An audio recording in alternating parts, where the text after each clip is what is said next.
Amen. Nagagalak po ba ang lahat na narito tayo ngayong araw? Minsan pa po, pansambang palakpak sa ating Diyos na buhay. Ipakita po natin na masaya tayo sa araw na ito. Meron po ba tayong special number? Meron po. Request natin sila. Tinatawagan po ang mga magsa-special number. Brother Daniel, si Ana. Patikim naman kami.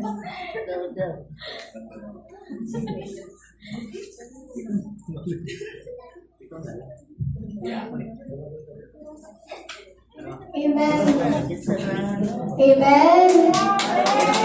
Ang mag-special number po ang ating mga kapatid galing Maynila. Amen. Thank you, Lord. Kailangan na pilitin.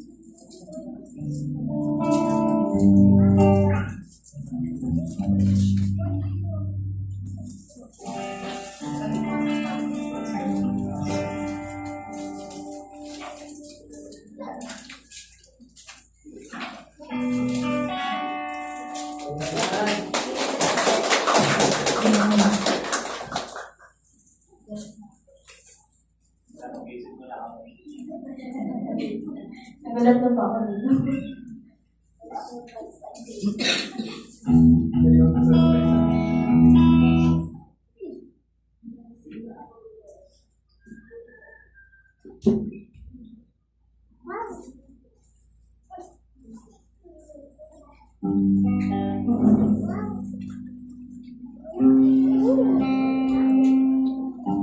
Amen. Parang sa Panginoon. Hallelujah.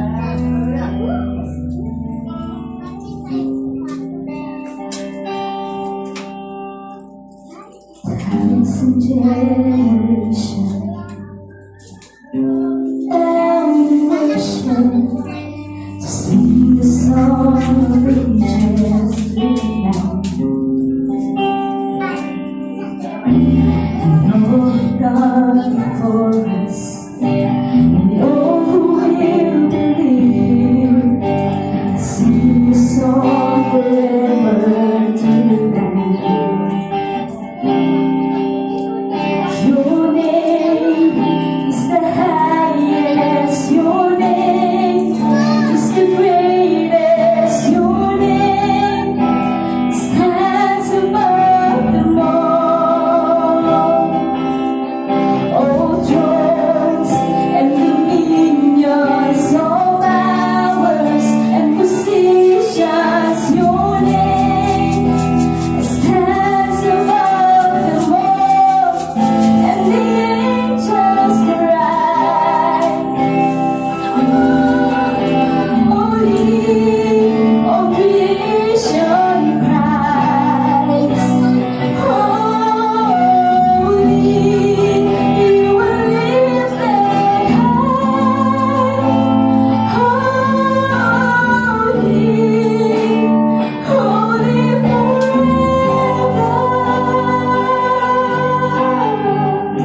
po.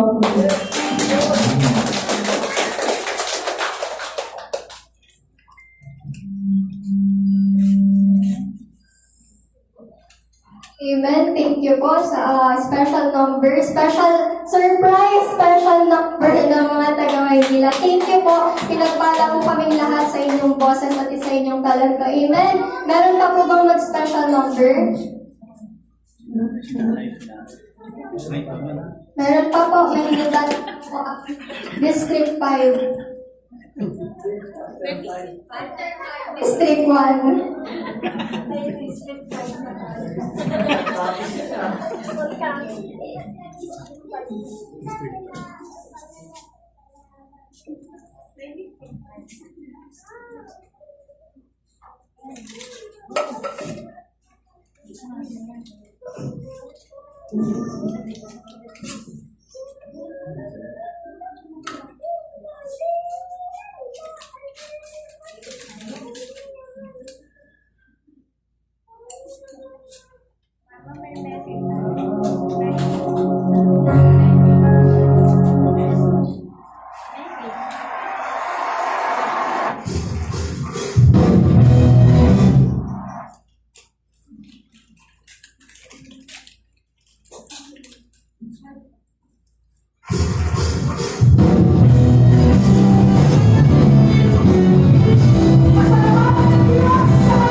praise. Pagpalain po ang ating mga kapatid sa kanila pong mga talento. At meron po tayong verse of the day, Jeremiah 29:11, sapagkat nalalaman ko ang mga plano ko para sa inyo, wika ng Panginoon, mga plano ng kapayapaan at hindi ng kasamaan, upang bigyan kayo ng pag-asa at magandang kinabukasan. Sa Diyos po ang papuri at tayo po ay dadako na sa ating Word of God. Inaanyayahan po ang siyang nakatalaga.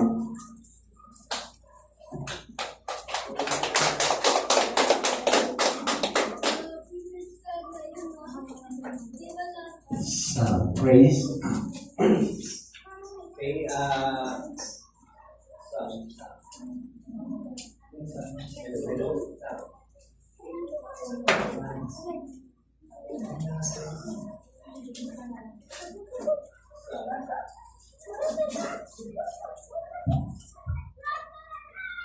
Hello, hello.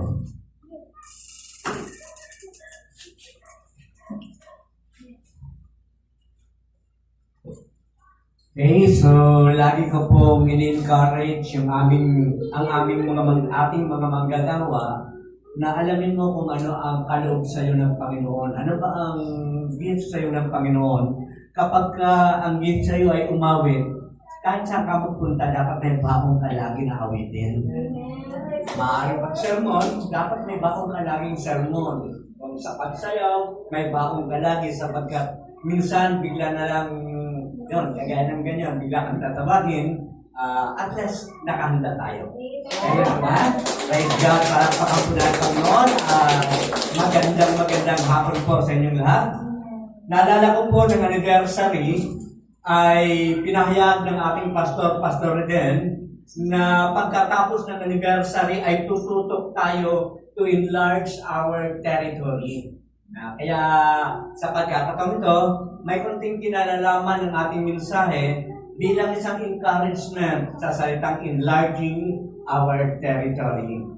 Inanyayahan ko pang lahat na saglit at tumayo habang ating binabasa ang salita ng Panginoon.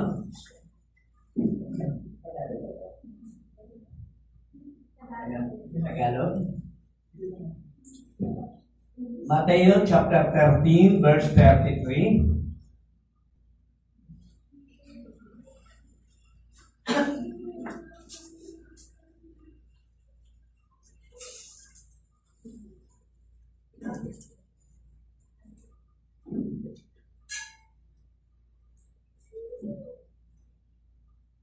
Mateo chapter 13 verse 33, ang wika po, nagsalaysay pa si Jesus ng ibang talinghaga.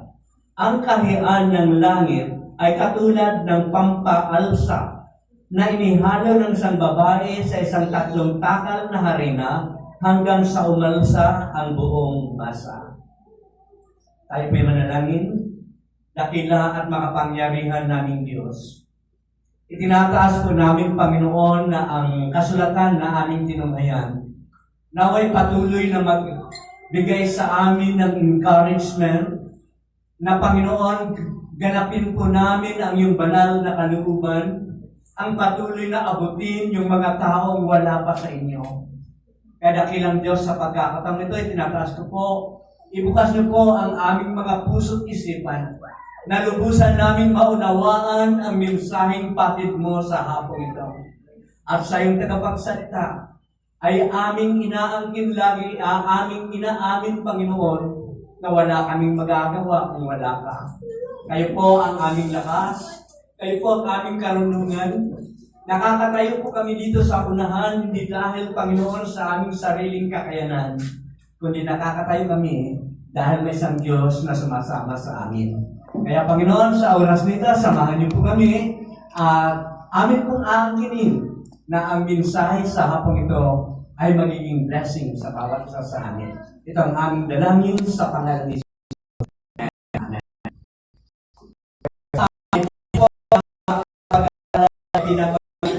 Dalidan,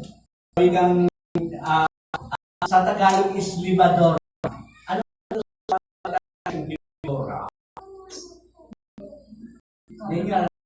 Yung pong paglulan ng cake ni powder para sa yapay, mas kinador sa talang powder.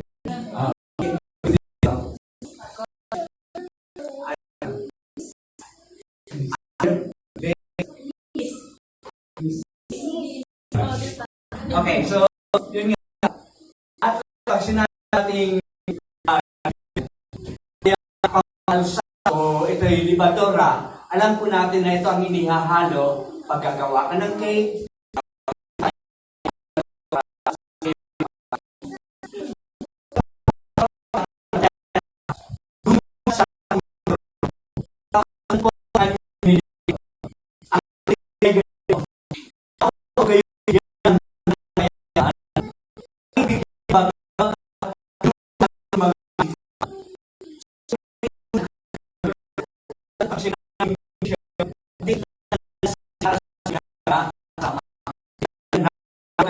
Diyos ng kapatid, Diyos ng inyong isipan. Sabi ng Diyos ay kagaya ng natura.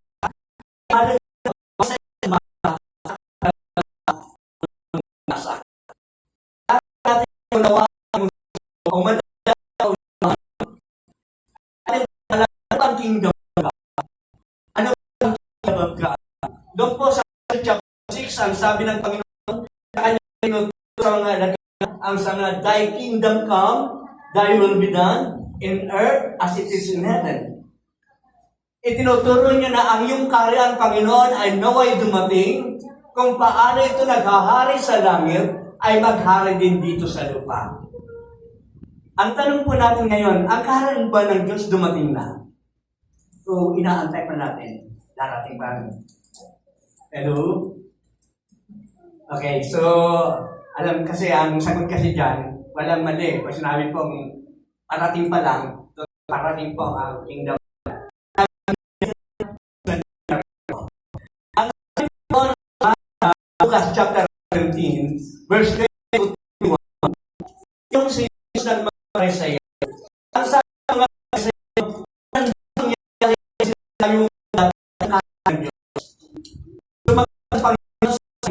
sa katulad niya, ang ng ay nandito na mga taong naghiwala sa kanya. Ibig sabihin, sa taong tanggap kay Kristo, yung nulat na kapitan sa sayo ang kaharian ng Panginoon.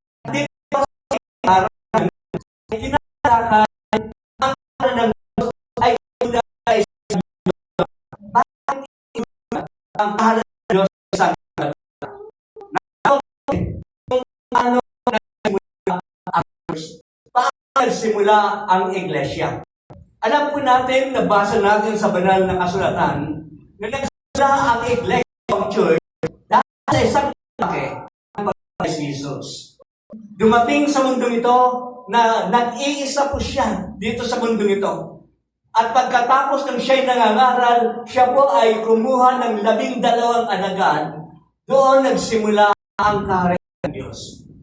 Sabihin, ang kaharian ng Diyos ay nagsimula isang maliit na porsyento. Nasa Panginoon hanggang sa 12 alagad, naghudas pa yung isa. So, doon po nagsimula how the church started. Makikita natin na nung si Jesus ay dumating sa mundo, tinawag siya ng mga Pariseo, ng mga iskata, siya ay isang radical. Pagkabing radical, ito po yung may tutong kakaiba, may tutong hindi natanggap. Kaya ang tawag nila sa Panginoon ay ang radical Zionist. Dahil dating ng ating Panginoon, nagturo ang ating Panginoon. Una, spiritual. Doon po sa John chapter 4, nakausap ng Panginoon ang isang babae. Doon sa balako. Ang aking Panginoon ay sumasamba sa lugar na ito na kung tawagin ay Gerizim. Itinuturo ng aming mga ninuno na walang lugar na pwedeng sambay ng Diyos kundi dito sa Mount Gerizim. Pero kayo namang mga Hudyo, itinuturo ng Diyos ay sasambahin sa Mount Moriah. So yung po paniniwala ng mga tao noong panahon ng Panginoon. Pero po, ang sabi ng Panginoon, nang parating ang panahon ng Diyos sasambahin mo, hindi lamang sa bundok yan, hindi lamang sa bundok yun, kundi sa tayong mag-Diyos sa lahat ng tao, sambay natin siya sa espiritu at katotohanan. Amen. Kaya para sa mga Samaritans, sa mga Hudyo, kakaiba ang turo na yan. Dahil tinuro ng ating mga ninuno na kinakailangan sa lugar lang na ito sasambahin ng Panginoon. So, ang tawag sa is radicalization. Pagdating ko sa superstitious belief, kung pamahiin, hirap ng pamahiin, sabi niya. Pagkurin pagsamba ng aking bayan, Mark chapter 7, ay babaw lang, sapagkat sa bibig nila ito nagaling at hindi sa puso mo. Kasi sinira ang Israel, ito po ang Israel sa daming klase ng pamahin. Alam niyo po, isang pamahin lang ang aking pinapaniwalaan. Anong pamahin na yan? Isang pamahin ang aking pinapaniwalaan na plus kapag nakasalubong ka ng isang pusa. Pag nakasalubong ka lang na pusa, ito po ay malaki. Kung ikaw ay ka, isipin mo nga sa dami-dami ang gawin ayaw mo pag nakasalubong mo. So, pagdating sa superstitious belief, kanya pong sinira yun. Pagdating sa Sabat, ang sabi ng Panginoon na para sa tao, hindi yung tao para sa Sabat. Kaya para sa kanila, kakaiba, radical dating ng ating Panginoon. Dating sa ethics, nais mong mauna, ay makipag-unahan ka. Ganyan mga masayang iskriba. Unahan sila sa mga pangunahing upuan. Pero ang Panginoon niya, ang sino nais mauna, ay doon muna siya sa huli. Sabi na, wala. Medyo maluwag talaga ang medyo kakaiba yata nito. Gusto mong mauna ka sa huli. So, marami pa. Sa kanilang panahon, kapag kagalit ka, may tinatawag na lex talionis. Pag sinabing lex talionis, ngipin sa ngipin, mata sa mata, kung ano, buhay ang inutang, buhay ang kabayaran. Yun po sa kanila. Pero dumating si Jesus, nagtuturo, pag sinampal ka dito sa kabilang pisngi, ibigay mo tangkap ka nila. Kaya saan kakaiba? Kakaiba yung turo niyan. Pero mga kapatid, mula po doon sa iisang taong dumating sa Israel, kumuha ng 12 alagad. Ngayon po, sa ating panahon, di ka na makakalakad ng 2 milya na hindi ka makakasalubong ng isang tao ng karanang Diyos ay nasa kanya. Amen po na? Ang dami na po mga born again ngayon. Saan nagsimula? Nagsimula po doon sa nag-iisa. Nagsimula sa 12. Nagsimula sa isang maliit na porsyenta.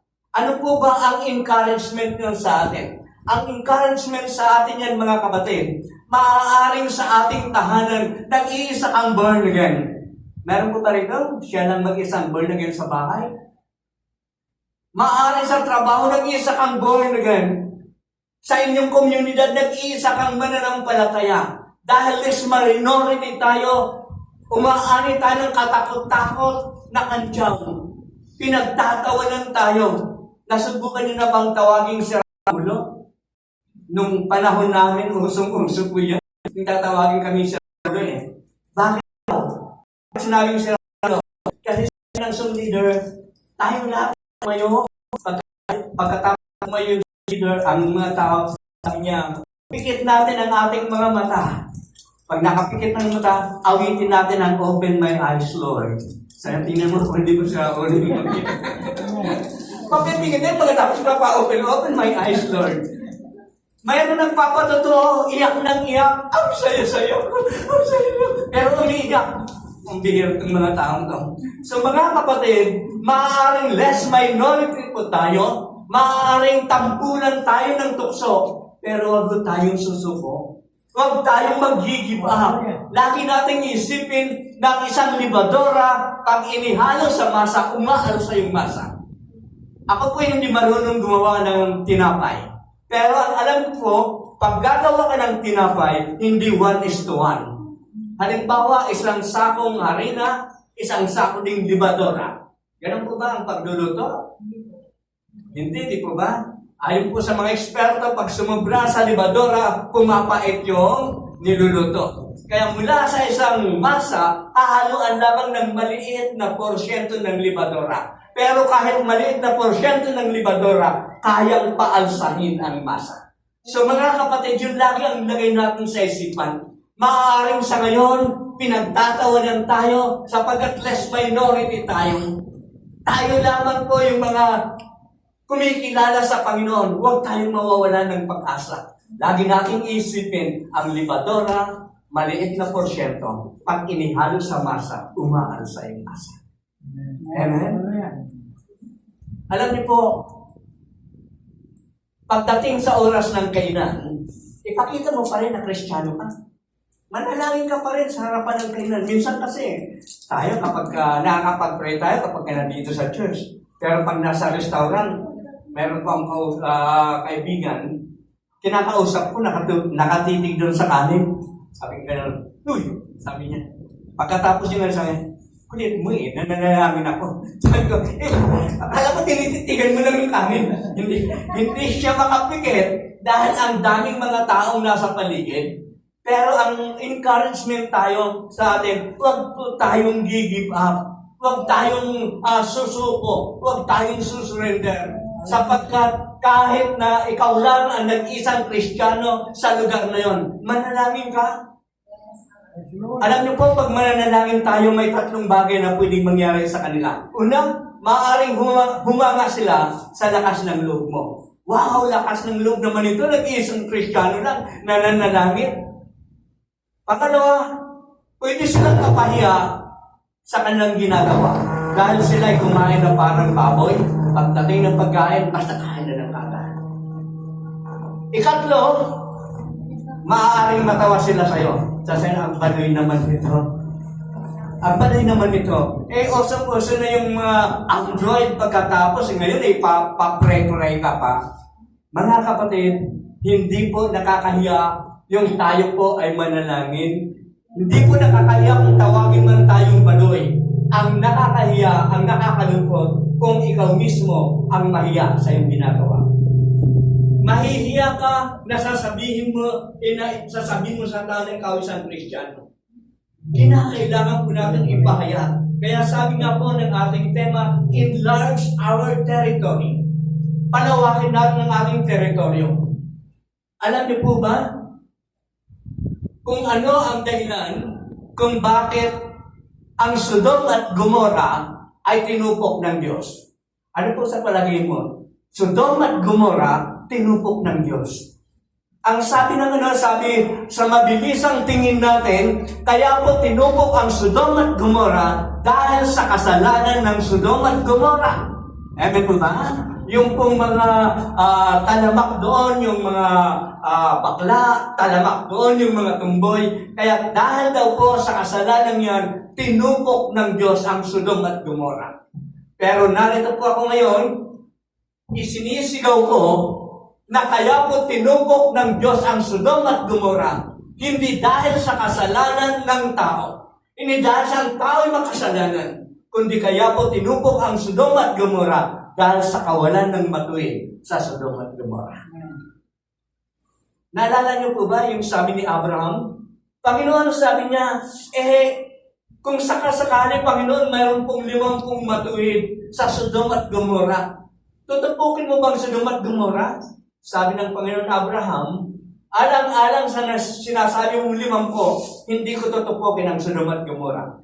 Isipin niyo po, buong Sodom, 50 lang ang hinihingi niya.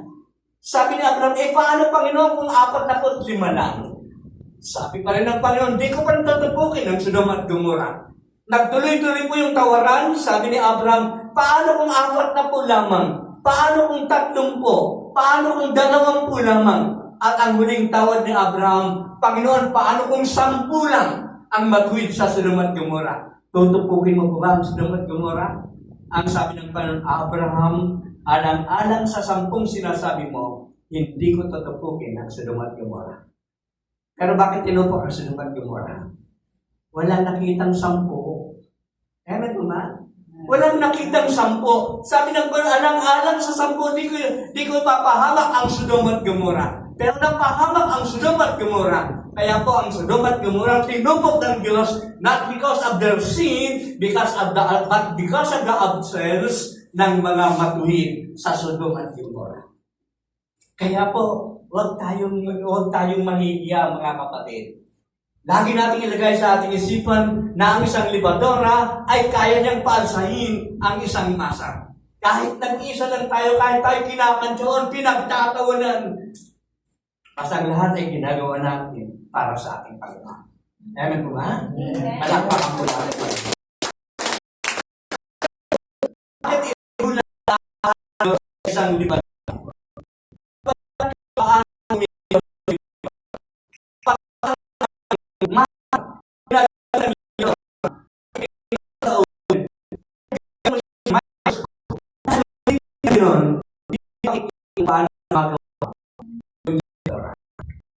Amen? Makikita mo lang malaki yung tinapay. Hindi mo alam paano gumagawa. Paano siya nagtatrabaho? At alam niyo po, ganun po ang kakayaan ng Diyos. Ang importante, sige po, mag-share lamang tayo na mag-share. Hindi natin problema kung paano ba baguhin ang buhay ng isang tao. Ang trabaho yan ang kailangan ng ating Diyos, ang pagbago ng buhay nasa kamay na ng ating Panginoon. Amen. Hindi natin nakikita ang pagkilos ng kamay ng ating Panginoon. Pero po sa banal na salatan, hindi mabalik sa bala. Ibig sabihin lahat ng ating ginagawa, meron pong pinabang. Iba pa sa walang anuhan. Pero hindi lang. Tingin na parang walang dating. Nang nag-share ka, parang nahapan lang, pinagtatawa lang. Huwag kang may tuloy lang. Meron po yung isang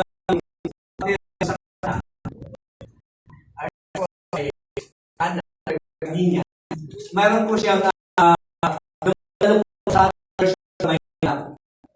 magkaminsan, hindi siya nakakadalo. Sabi ko, Sister, bakit hindi ka nakakadalo?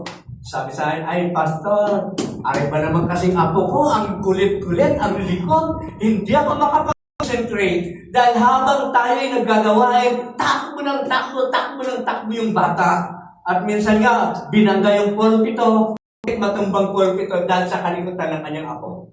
Kaya sabi niya, hindi ako makapag-concentrate dahil dito ay kung minsan di na lang ako nagsisimba dahil sa likod ng aking apo. Ang sabi ko, Sister, naintindihan ko yan kahit takbo ng takbo kasi bata yan eh. Amen ba? Ang hindi ko maintindihan kung ako nagbiminsahe, ikaw takbo ng takbo yan. Yan ang mahirap ko nawain. Siya takbo ng takbo. Oh. Pero yung bata naintindihan namin yan. So yung bata takbo ng takbo habang nagbiminsahe. Isang araw, nung siya po ay gumising, mabigat ang kanyang pakiramdam. Tawag dito sa inyo, masama ang lasa. Masama ang lasa. Sabi na nga, pag sinabi masama ang lasa, maaaring hindi masarap. Sabi ng kanyang apo, bakit? Tumatay siya ganun, bumabagsak. Bakit? Sabi niya, apo, masama ang lasa ko. Sabi ng kanyang apo, pray over. Sabi niya, ang apo kong takbo ng takbo, yung pala may naiiwan. May napapakinggan pala na kapag ka meron kang problema, meron kang karamdaman, may Diyos kang lalapitan. At ganun po ang salita ng ating Panginoon. Sa tingin natin, hindi natin nakikita kung paano siya gumagawa. But one thing is sure, gumagawa ang ating Panginoon. Praise God.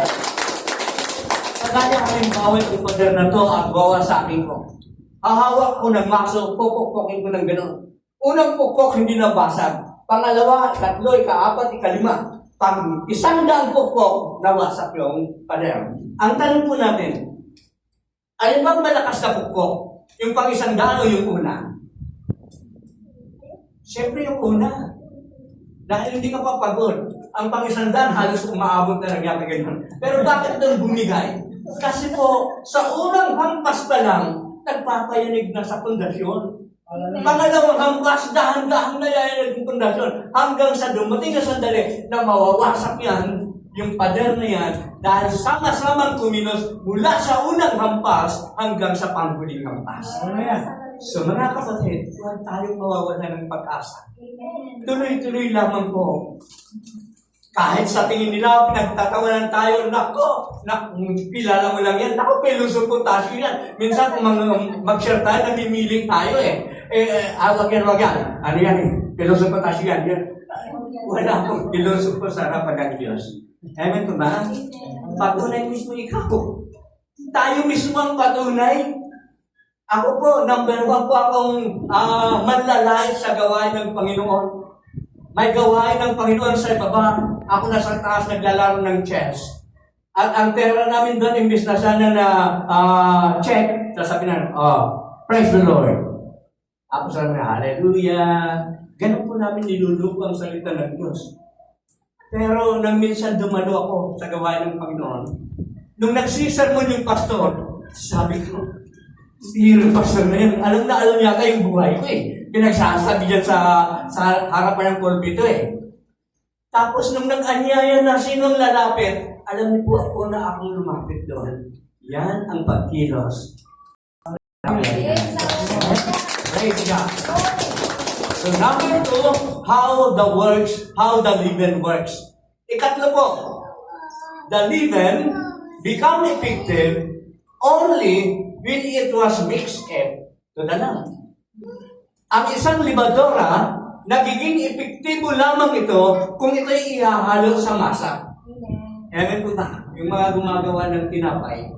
Ang isang libadora na kahit ilang taon yan doon sa kanyang lata, pag hindi yan umalis sa lata, pagbuhos mo, yun pa rin ang dami nila. Magiging epektibo ang libadora pag inalis mo siya sa masa at inalis mo siya sa lata at inihalo mo siya sa masa. Ganon din po tayo mga kapatid. Kailan tayo magiging epektibo? Magiging epektibo tayo kung kahalo natin ay mga unbelievers. Pag tayo lang, parang hindi masyadong punado kasi puro parehas tayo mga libadora Naalala ko po minsan mayroon kaming anniversary, yung aming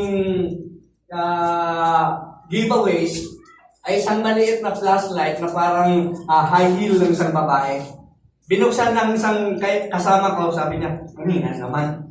Ay binuksan niya gano'n. Naalala ko wala akong binigay na giveaways kanina. Pagbukas gano'n, sabi niya ba, kanina, hindi masyadong maliwanag, pero man ang liwanag. Bakit po maliwanag? Nasa gitna siya ng dilim Amen po ha? Ganon din po tayo. Minsan parang ang sarap na yung tayo-tayo lang, di ba? Wala na nga kailangan Kasi lagi tayo linggo-linggo, pero hindi gano'n. Magiging epektibo tayo kung tayo po ay aalis sa atin at ahalo tayo sa Amen. Ilang taong ka doon sa lahat, kung hindi ka hahalo sa masa, hindi magiging epektibo sa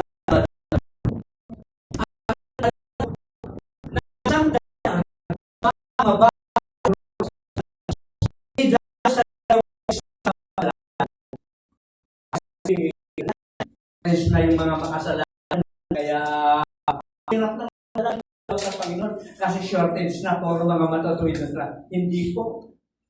Kung magkaminsan church sa church nag-aagawan ng miyembro, kung sino pa yung bonda nila, bibingwitin na nandun sa aquarium. Para nag-aagawan. Wala pong shortage sa makasalanan. Ang pong makasalanan. Kaya po hindi umuunlad ang gawa ng Panginoon, hindi dahil sa hindi epektibo ang libadora, kundi kaya po hindi umuunlad, hindi po lumalaki ang masa, dahil yung libadora ayaw umalis sa lata. Hello? Tayo po, kung manatili lang tayo sa lata, hindi ko tayo dadami. Kaya kinakailangan po ang sa enlarging our territory. Bakit po ayaw ng may mga libadora na ayaw umalis sa lata? Number 1, minsan dahil kontento na sila. Naalala niyo si Peter, sabi ni Peter, Panginoon, nang naramdaman ni Pedro yung pong kaluwalhati ng Diyos, Sabi niya, dito na lang tayo. Dito na lang tayo. Itatayo ko yung kayo ng isang tent, isa kay Moses, isa sa iyo, isa kay Elias. Dito na lang tayo. Pero sabi na ko, hindi. Bababa tayo kasi hindi tayo magiging epektibo kung tayo lang magkakasama. Contented. Pangalawa, bakit hindi lumalawak ang gawa ng Panginoon dahil sa takot? Yun nga po, natatakot tayo. Baka mamaya pagtawanan lang tayo.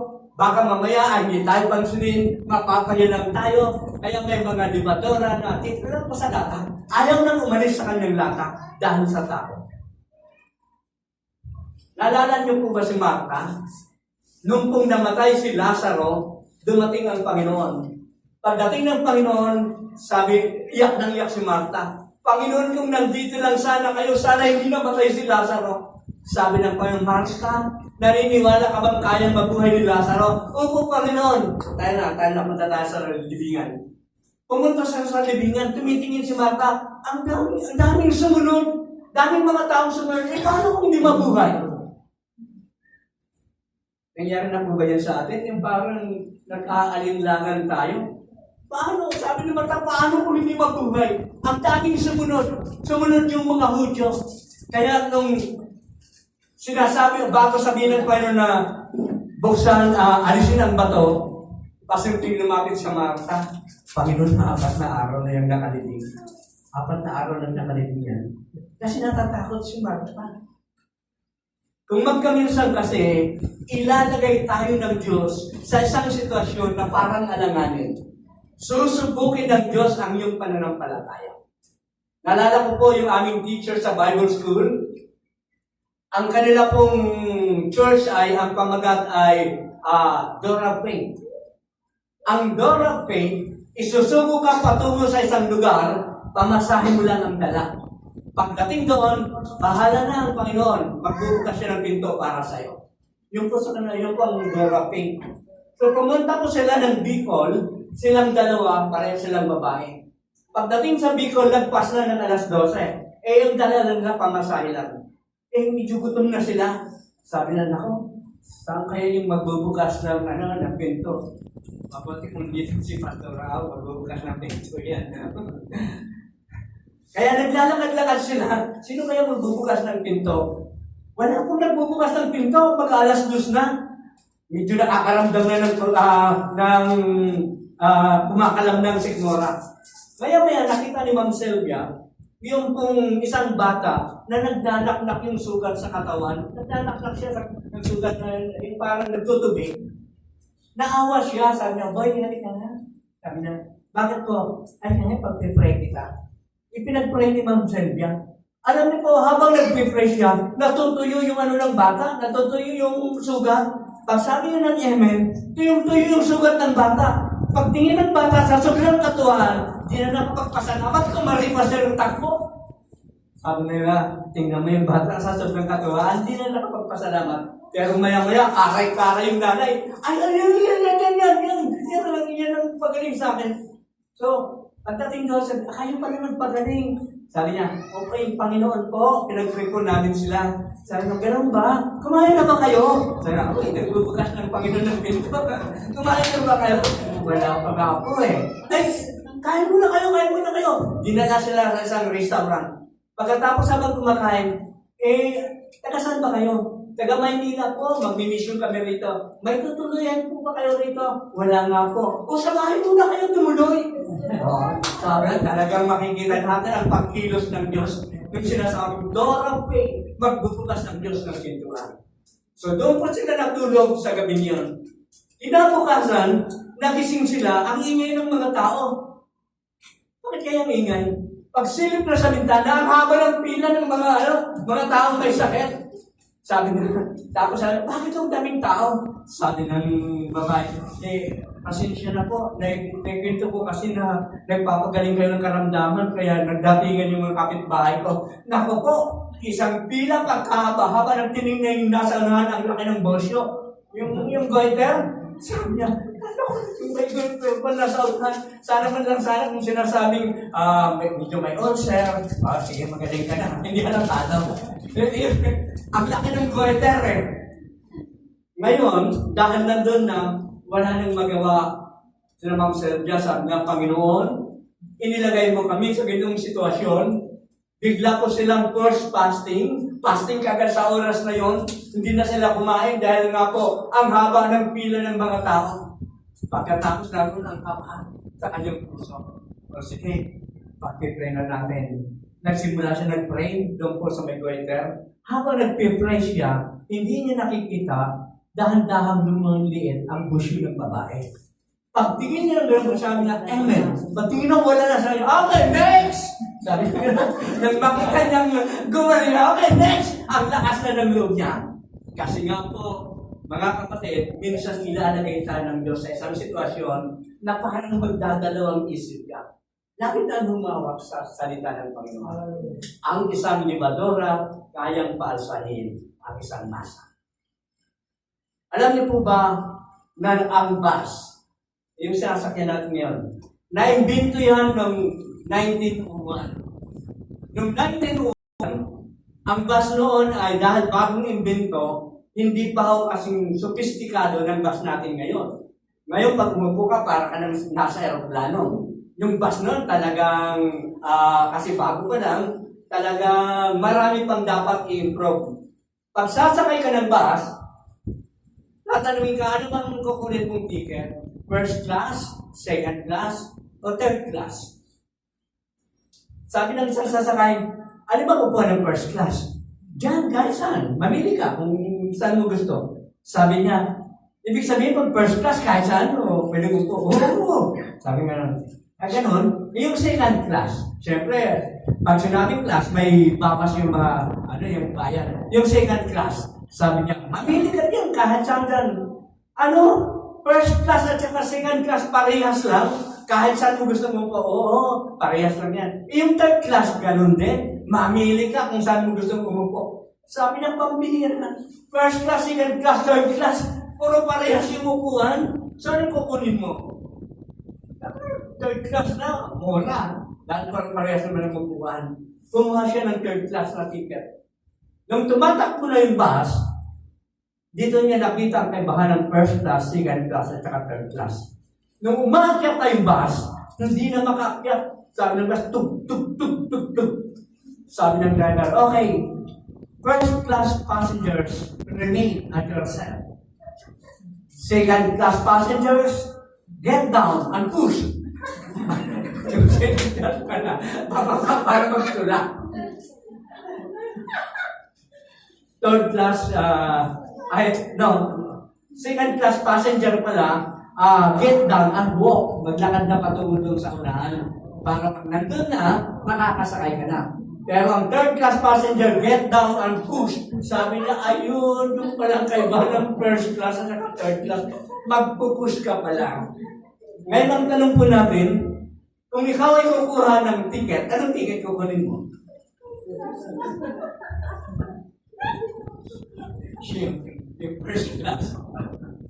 Pero alam niyo po, ayaw ng Panginoon ng mga Kristiyanong papuupulan dyan, ang mga first class kami, nakaupulan gano'n. Ayaw naman ng Panginoon yung palakad-lakad lang. Ang gusto niya, ang isang Kristiyanong tinutulak ang gawain ng ating Panginoon. Praise God. So mga kapatid, babalikan po natin ang benediksyon ng pastor kanina. Kaya niya pala sinabi, naway huwag kayong pagkaluban ng kapayapaan, laging guloy ng Diyos ang inyong kaisipan, hanggat may mamamahal kayo sa buhay na wala pa sa ating Panginoon. Kaya yun po ang ating tema, enlarging our territory, abutin natin ang ating mga bansa. Palagpakan natin ba? Salamat po dakilang Diyos. Salamat po sa iyong mga salita na nag-encourage sa amin, Panginoon. Na hindi kami dapat mawawalan ng pag-asa. Hindi kami dapat mawawalan ng lakas ng loob. Maaaring less minority kami sapagkat iilan lamang kami, Panginoon. Subalit nakita namin kung saan nagsimula ang iglesia. Nagsimula sa isang tao, nagsimula sa 12 alagad. Pero sa mga panahon ngayon, hindi ka na makakalakad ng ilang metro na hindi ka makakasalubong ng isang taong nasa kanyang angkaran ng Diyos. Ang lahat ng iyong Panginoon ay bunga ng kung mga taong hindi nahiya, mga taong tumayo para sa iyong kaluwalhatian, mga taong nakandang tiisin ng anumang uri ng pangungutya. Ang mahalaga ay mapaglingkuran ka namin, Panginoon, at madala po namin ang isang kaluluwa palapit sa iyong banal na harapan. Kaya dakilang Diyos, patuloy niyo po kami samahan at ang aming vision enlarging our territory. Samahan niyo po kami dakilang Diyos upang sa ganoon ang aming vision, Panginoon, ay magkaroon ng katuparan. Ito pang aming dalangin sa pangalan ni Jesus. Amen.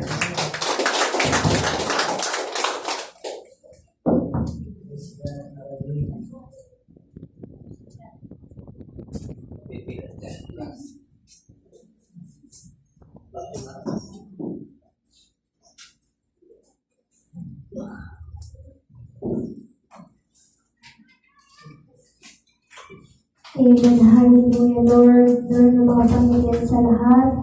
Lord, binatalangin ko po ang pagbibigay namin ngayon. Lord, i-bless niyo po nawa sila, mamisahan ng mga trabaho, Lord. Lord, yung mga kabigay, hindi lang kabigay, Lord. Kaya na po nawa, Lord, ang patuloy na magbigay ng blessing sa kanila, Lord. Maraming salamat po. In Jesus' name, I pray. Amen.